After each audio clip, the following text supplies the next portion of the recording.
A obra Mensagem, escrita por Fernando Pessoa, publicada em 1934, foi uma das maiores obras nacionais, enaltecendo o poder de Portugal, o povo, os feitos e o seu potencial para o futuro, o Quinto Império. Na altura da escrita da obra, Portugal atravessava diversas controvérsias a nível político. A implantação da República, em 1910, é resultante de um longo período de mutação política, social e mental, onde foi abolido o direito da monarquia e foi decretada uma República Democrática que veio a ser dotada de uma nova Constituição, ainda em 1911. Com a queda da monarquia, Portugal entrou em várias crises políticas, levando à queda de sucessivos governos. As constantes greves, atentados e golpes de Estado levam a um clima de instabilidade, culminando no golpe de 1928 e a consequente ditadura militar. Os anos compreendidos entre as duas guerras mundiais, o chamado período entre guerras, foram marcados por um clima generalizado de insegurança. Por um lado, o sistema capitalista via-se em descrédito, por outro, o sistema socialista ameaçava expandir-se e instaurar à força uma ditadura de proletária. Sentindo-se ameaçados por dois sistemas com pretensões globais, muitos países encontraram no ultranacionalismo e no autoritarismo formas de resistir às pressões externas. E foi assim que surgiram, entre as décadas de 1920 e 1930, os regimes fascistas. O fascismo italiano conquistou considerável apoio popular, especialmente pela constante utilização dos meios de comunicação como forma de enquadramento das massas e por reprimir com violência qualquer iniciativa de oposição. Aliás, a própria palavra fascismos provém do termo italiano fascio, que se refere a um conjunto de feixes interligados a sustentar uma chave, simbolizando o poder e a autoridade na época da Roma Antiga. Em suma, o modelo do fascismo italiano influenciou em diferentes graus diversos governos do período entre guerras e acabou por se aproximar particularmente de outro típico modelo fascista, o nazismo alemão liderado por Adolf Hitler. Ainda hoje existe uma grande controvérsia a respeito deste tema. Personalidades como Francisco Franco na Espanha e António Salazar em Portugal foram alguns responsáveis pela implementação de regimes fascistas. Mensagem foi o único livro publicado em vida de Fernando Pessoa, um ano antes da morte do poeta. A publicação que reúne um conjunto de 44 poemas escritos entre 1913 e 1934. Foi premiada pelo Secretariado de Propaganda Nacional no âmbito do concurso Prémio Antero de Quental, durante o regime político do Estado Novo. Na sequência dos heróis míticos e lendários, Mensagem apresenta-nos um conjunto de poemas que se constituem uma homenagem a figuras históricas nacionais. Também ela com um valor simbólico, desde a fundação do Reino de Portugal à ação época dos descobrimentos. No que diz respeito à cultura de Portugal, nos anos 20, inicia-se a primeira geração do modernismo, que continua a conciliar as artes e as letras. Em relação à literatura, as revistas mais conhecidas na época foram a Contemporânea e a Presença. Os principais escritores nesta época foram Fernando Pessoa, Miguel Torga e Mário Sá Carneiro. No início do século XX, Portugal continua na linha do naturalismo e classicismo, praticado por grandes mestres como Almada Negreiros, Vieira da Silva e Eduardo Viana. A moda dos anos 30 foi influenciada pelas grandes musas do cinema de Hollywood. Os seus cabelos penteados em onda eram tendência, bem como as saias e os vestidos longos, com decote nas costas. Já na moda masculina, os ombros dos paletons eram largos e quadrados, assim como as calças eram retas ou largas. Ainda em relação ao cinema, é no ano de 1933 que estreia o popular filme A Canção de Lisboa, sendo este o primeiro filme sonoro realizado em Portugal. Já em relação à arquitetura, Pardal Monteiro destaca-se como arquiteto da nova geração e projeta vários edifícios, tal como exemplo, a Estação Ferroviária do Cais do Sodré. Nos anos 30, a música clássica teve uma grande importância e contribuiu para a inovação do mundo. Entre eles, destacavam-se Luís de Freitas Branco e Frederico de Freitas, compositores de obras modernistas. Ainda no início do século XX, as influências internacionais que mais se faziam sentir em Portugal eram a russa, a italiana e a francesa. Fernando Pessoa era criador de sonhos ou de mitos, sem que, no entanto, deixasse tentar a conciliação com a realidade. Preocupado com os destinos de Portugal, o poeta procurou articular duas posições, a de patriota e a de um homem universal, sendo que Pessoa era nacionalista, que seguia por este lema: tudo pela humanidade, nada contra a nação.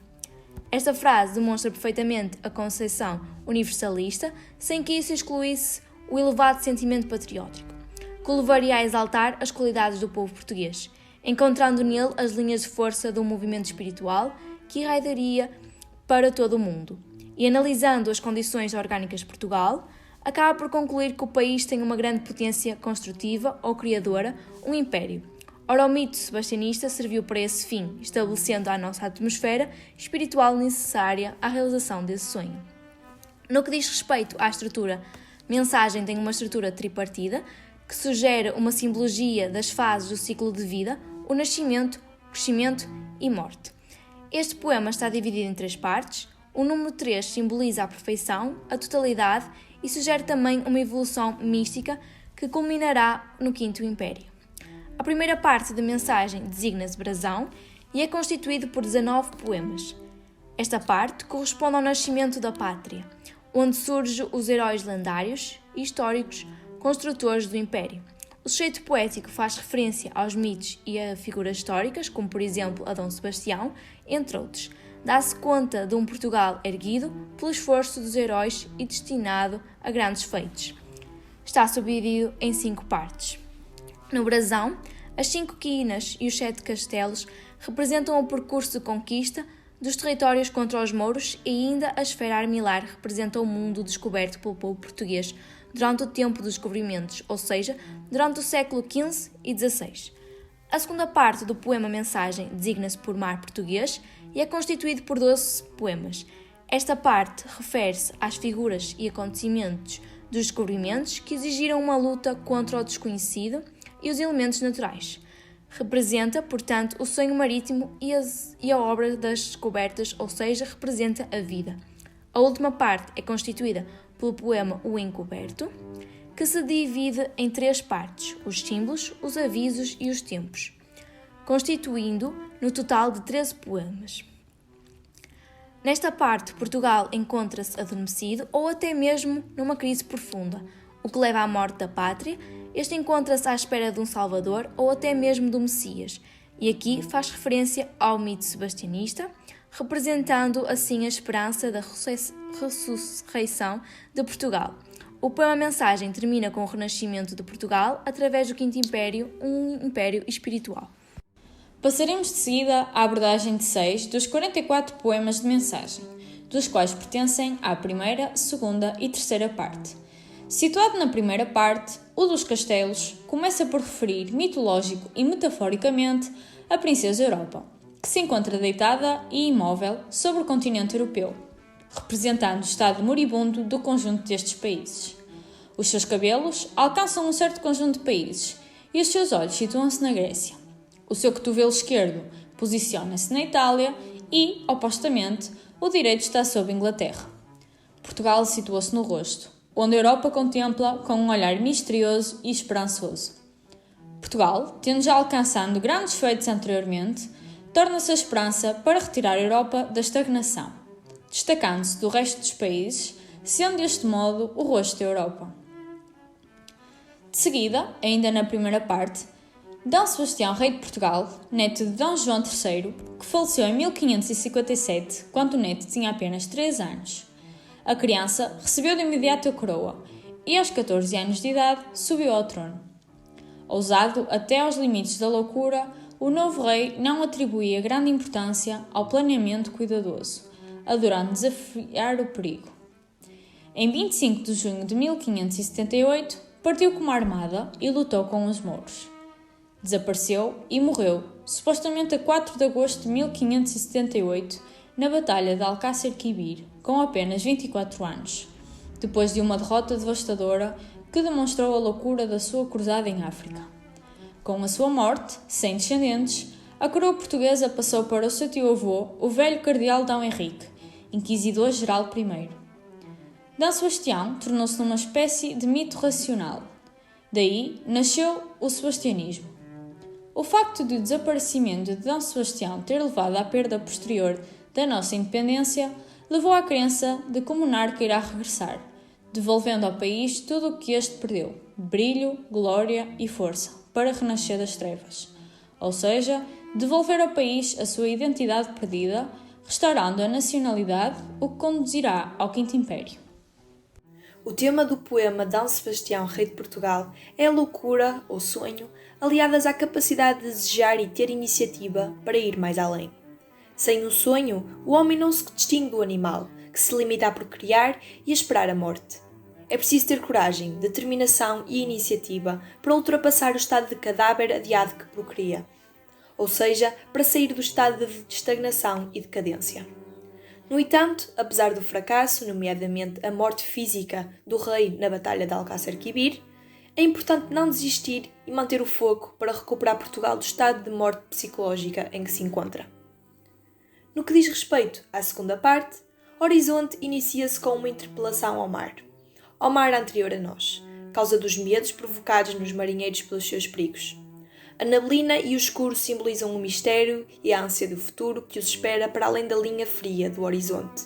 Linha esta que retrata o mundo a descobrir e a frieza causada pela sua dúvida e insegurança.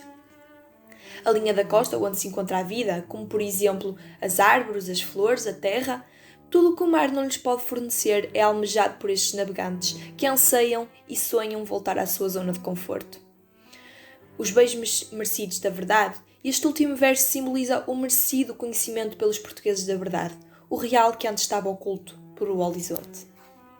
De seguida, ainda na segunda parte, Mar Português, o poema faz referência ao navegador português Diogo Cão. Diogo Cão efetuou importantes viagens de reconhecimento da costa ocidental africana. Foi o primeiro navegador a utilizar um padrão de pedra no arte de marcação e em 1485 chegou ao Cabo da Cruz, atual Namíbia. O tema do poema Padrão prende-se com as descobertas, revelando a ousadia e determinação dos portugueses. No que concerne ao título do poema, este remete para as várias funções desta pedra emblemática que sinalava a posse de Portugal. Padrão. Em suma, o padrão é símbolo da ousadia e determinação do povo português. Num discurso de primeira pessoa, o sujeito poético Diogo Cão mostra neste poema o significado do padrão. Este sinala ao vento e aos céus que da obra usada é minha a parte feita. Ou seja, o padrão indica que o navegador cumpriu a sua missão, as quinas testemunham um domínio português no oceano que foi muito superior ao dos gregos e ao dos romanos. A cruz mostra o último objetivo da navegação, a procura do porto sempre por descobrir que só será encontrado na eterna calma. Também simboliza a expansão da fé que os portugueses levavam consigo. Neste poema, o sujeito poético identifica-se com o navegador Diogo Cão e este caracteriza-se como um navegador com ânsia de navegador, como demonstra o verso "E para adiante naveguei". Paralelamente, revela um sentimento de insatisfação e determinação, manifestando a capacidade de superação e faz a febre em mim de navegador. Por outro lado, o sujeito poético evidencia a consciência do seu papel na caracterização de uma obra coletiva e transcendente. E a cruz, ao alto, diz que me há na alma. São ainda enaltecidas as viagens marítimas de portugueses e a superioridade do povo português face à antiguidade clássica. Enquanto os gregos e os romanos dominavam apenas o Mediterrâneo, o mar conhecido, os portugueses desvendaram o mar desconhecido. O mar sem fim é português. Estes versos atribuem uma dimensão épico-heroica ao povo português pela sua excepcionalidade e esforço de autossuperação. Na terceira parte, encoberto de mensagem, o sujeito poético reflete o estado de estagnação de Portugal, assim como a importância de certas personagens como António Vieira, que referiram o Quinto Império como mote para a Portugalidade e renascimento da glória nacional. No poema António Vieira, o sujeito poético coloca em evidência o valor de Vieira para Portugal, imperador da língua portuguesa, foi-nos um céu também. Isto porque Vieira, religioso, filósofo, diplomata, escritor e ainda orador dos seus famosos sermões, teve um papel importante para Portugal, sensibilizando e alcançando muitos corações portugueses com verdades reais como o combate à corrupção e estabelecendo metaforicamente relação com o povo. Vieira foi também um dos profetas do Quinto Império, o segundo a mencioná-lo depois de Bandarra e a tornar público as suas crenças e esperanças do regresso de Dom Sebastião. E com ele, o restabelecimento da glória nacional. O Quinto Império, na última estrofe, é visto como algo maravilhoso que, mesmo pertencendo ao futuro e tendo em si o mistério do destino, seguramente acontecerá e todas as forças espirituais impulsionam para que isso aconteça. A madrugada irreal do Quinto Império, doira às margens do Tejo. De seguida, ainda na terceira parte, no poema Antemanhã, é refletido o Estado de Portugal, bem como onde deseja chegar o Quinto Império. Neste contexto de perda de independência, o sebastianismo, alimentando-se do mito do encoberto, transforma-se já num encoberto. O que é certo é que o mito sebastianista é um mito messiânico que se afunda na esperança de vida de um Salvador que virá salvar e libertar o povo e restaurar o prestígio nacional. No que diz respeito ao poema Antemanhã, o tema é a passagem para uma nova era, da noite para o dia, das trevas a um novo dia. Ao longo do poema, apercebemos de uma relação hierárquica entre o mostrengo e o senhor. Por um lado, o mostrengo apresenta-se como uma figura que é dominada pelo homem, daí ser apresentado como servo do seu senhor. No entanto, a função do mostrengo é acordar Portugal, que parece estar adormecido. O povo português está preso no antemanhã, num país em estagnação, porque não age para nascer um novo dia, ou seja, o Quinto Império. Com este poema, podemos encontrar algumas semelhanças e diferença do mostrengo no poema Antemanhã, de Fernando Pessoa, e do Adamastor, dos Lusíadas de Camões.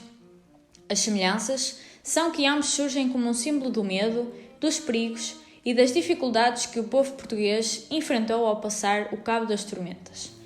Em relação às diferenças, para Pessoa, o mostrengo representa uma figura ameaçadora e agressiva. Já para Camões, o Adamastor tem a capacidade de amar. No final, estes dois episódios revelam o espírito aventureiro e a audácia do povo português. Assim, percebemos que o poema pretende elevar ou até mesmo enaltecer os portugueses. Em conclusão, o ambiente em que Portugal se encontrava na altura da escrita da obra influenciou totalmente os principais pontos em que o sujeito poético reflete: a estagnação e a consequente necessidade de Portugal se superar, assim como foi capaz no passado. O Quinto Império é resultado do sonho, da necessidade de ação, de avanço, por oposição à quietude que caracteriza a nação adormecida.